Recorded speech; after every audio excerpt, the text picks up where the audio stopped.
ನಮಸ್ಕಾರ ಫ್ರೆಂಡ್ಸ್. ಈಗ ನಾವು ಬಟಾಣಿ ಉಪಯೋಗಿಸಿ ಚುರುಮುರಿ ಮಾಡ್ತಾ ಇದ್ದೀವಿ. ಬೇರೆ ಕಡೆಗಳೆಲ್ಲ ಇವಿಷ್ಟೇ ಹಾಕಿ ಚುರುಮುರಿ ಮಾಡ್ತಾರೆ. ನಾವು ಸ್ಪೆಷಲ್ ಚುರುಮುರಿ ಅಂತ ಮಾಡ್ತಾ ಇದ್ದೀವಿ. ಇವತ್ತು ಕೊತ್ತಂಬರಿ ಸೊಪ್ಪು, ಈರುಳ್ಳಿ, ಸೌತೆಕಾಯಿ, ಕ್ಯಾರೆಟು, ಕಡಲೆಕಾಯಿ ಬೀಜ, ಬಟಾಣಿ, ಎಣ್ಣೆ, ಸ್ವಲ್ಪ ಸಕ್ಕರೆ, ಖಾರದ ಪುಡಿ, ಉಪ್ಪು, ನಿಂಬೆಹಣ್ಣು, ಪುರಿ, ಬೂಂದಿ. ಇದು ಚಟ್ನಿಗೆ ಪುದೀನ ಸೊಪ್ಪು, ಹಸಿಮೆಣಸಿನ್ಕಾಯಿ, ಕೊತ್ತಂಬರಿ ಸೊಪ್ಪು ಹಾಕಿ ಚಟ್ನಿ ಮಾಡ್ಕೊಂಡು ಇದಿಷ್ಟು ಉಪಯೋಗಿಸಿ ಈಗ ನಾವು ಚುರುಮುರಿ ಮಾಡ್ತೀವಿ. ನೋಡ್ಕೊಳ್ಳಿ.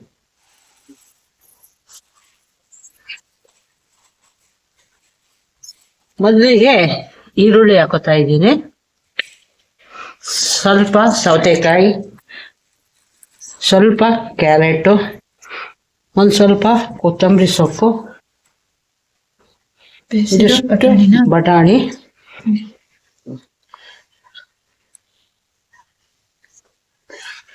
ರುಚಿಗೆ ತಕ್ಕಷ್ಟು ಉಪ್ಪು, ಸ್ವಲ್ಪ ಅಚ್ಚ ಖಾರದ ಪುಡಿ, ಚಿಟಿಕೆ ಸಕ್ಕರೆ, ಸ್ವಲ್ಪ ಎಣ್ಣೆ, ನಿಂಬೆಹಣ್ಣು,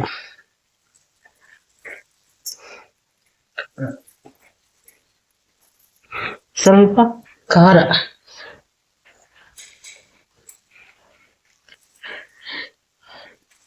ಪುರಿ ಹಾಕೋತಾ ಇದ್ದೀನಿ.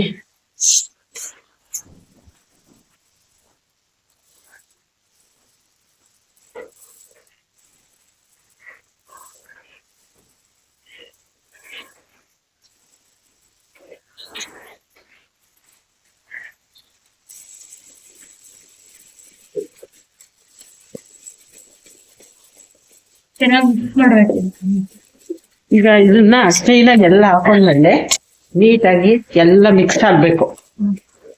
ಮಿಕ್ಸ್ ಆದ ನಂತರ ಕಡಲೆಕಾಯಿ ಬೀಜ, ಬೂಂದಿ,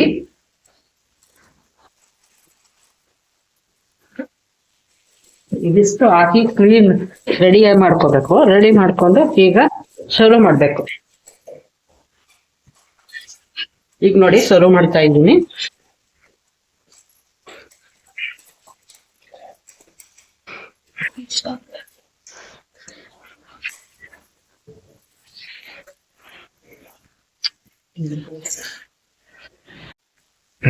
ತಿಂದ್ಬಿಟ್ಟು ಟೇಸ್ಟ್ ಹೇಗಿದೆ ಅಂತ ಹೇಳ್ಬೇಕು. ಸ್ಪೆಷಲ್ ಬಟಾಣಿ ಬಾತಲ್ಲ ಚುರುಮುರಿ.